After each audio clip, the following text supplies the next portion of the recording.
একটা কথা বলি, যদি এই কাজগুলো না করেন তাহলে মনে করবেন যে আপনার শখের পাখি মারা গেছে। সত্যি কথা, মারা যাবে যদি এই কাজগুলো এখনো যদি শেষ না করেন।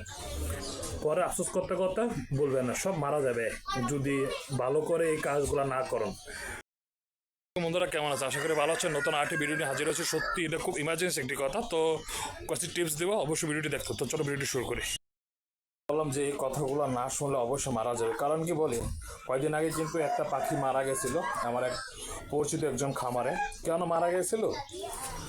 হ্যাঁ, কি মনে করতো, যেহেতু দেখুন এগুলো হচ্ছে যে আপনার টার্কি মুরগি, হ্যাঁ স্বাভাবিক। এইগুলাকে দেশি মুরগির মতন আপনি লালন পালন করতে পারবেন না, কোনোভাবে লালন পালন করতে পারবেন না এই দেশি টার্কি মুরগিটাকে। কারণ এরা খাবারও খাওয়া বেশি, জায়গাও কিন্তু বড় লাগে। দেশি মুরগি কিন্তু অল্প জায়গাতে হয়, অল্প পরিমাণ ঘাসকর্ম খেলে কিন্তু হয়ে যায়। কিন্তু এসব মুরগি কিন্তু আপনার কোনোভাবে ছোট অল্প জায়গাতে আপনি পালতে পারবেন না। পারলে আপনার ক্ষতিটা হবে বেশি। তাদেরকে ঠিক মতন খাবার খাওয়াতে হবে। মানে এগুলো দেশি মুরগির চেয়ে কিন্তু বেশি পরিমাণ খাবার খেয়ে থাকে, এটা স্বাভাবিক, সবাই জানে। কিন্তু যদি আপনার কম খাওয়ান তাহলে কিন্তু এরা কিন্তু এক পর্যায়ে দেখা যায় এরা মানে নিজেদের ঠুকাঠুকি শুরু করে দেয়। এক পর্যায়ে এরা কিন্তু আহত হয়ে যায়। আহত হয়ে গেলে তো বুঝতে পারেন যে একটি মুরগি আহত হয়ে গেলে পরবর্তীতে তার জন্য কতটুকু একটি সমস্যা হতে পারে, এটা স্বাভাবিক। তো তারপর কি হয়েছে, পানি যে দেওয়া হয় এই পানিটিকে চেঞ্জ করতে হবে।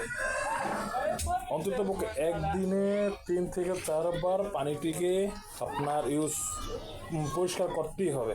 যদি পরিষ্কার না করেন তাহলে পানির ভিতর যে ব্যাকটেরিয়াগুলো আপনার সমস্যা হতে পারে, আপনার ক্ষতি করতে পারে, অনেক ক্ষতি করবে। এটা আপনি বুঝতেও পারবেন না।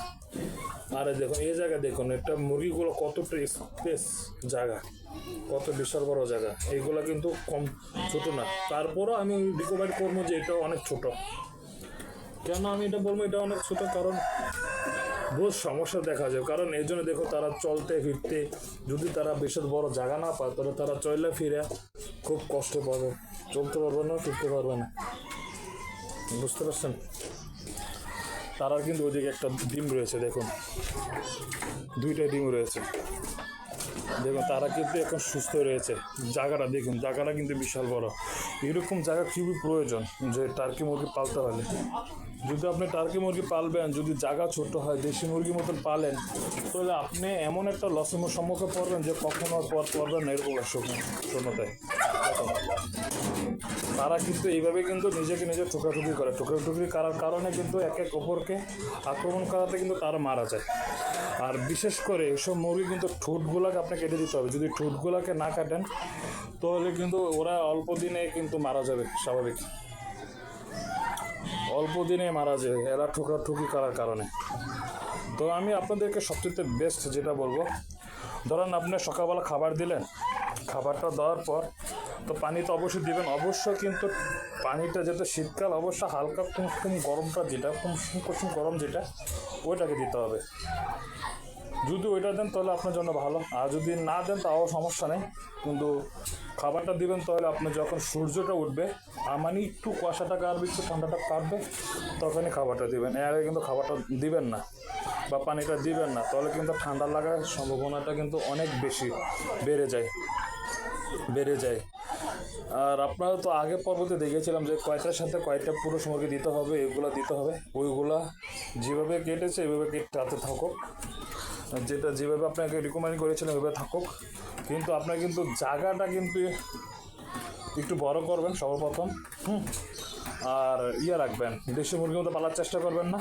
তাদের খাদ্য পরিমাণটা একটু বেশি, আর তারা কিন্তু ধীরে ধীরে বড় হয়, একসাথে কিন্তু বড় হয় না। যে এই যে পুরুষ মুরগিটা দেখতেছেন, এটা কিন্তু একদিনও বড় হয় না। এটা এই জায়গায় কিন্তু আজকে 3.5 বছর এই মুরগিটা, এর কিন্তু বয়স হচ্ছে এমন। এর মুখটা দেখুন, জোরটা দেখুন, এটা দেখে কিন্তু বোঝা যায় সে না এই জায়গায় 4.5 বছর।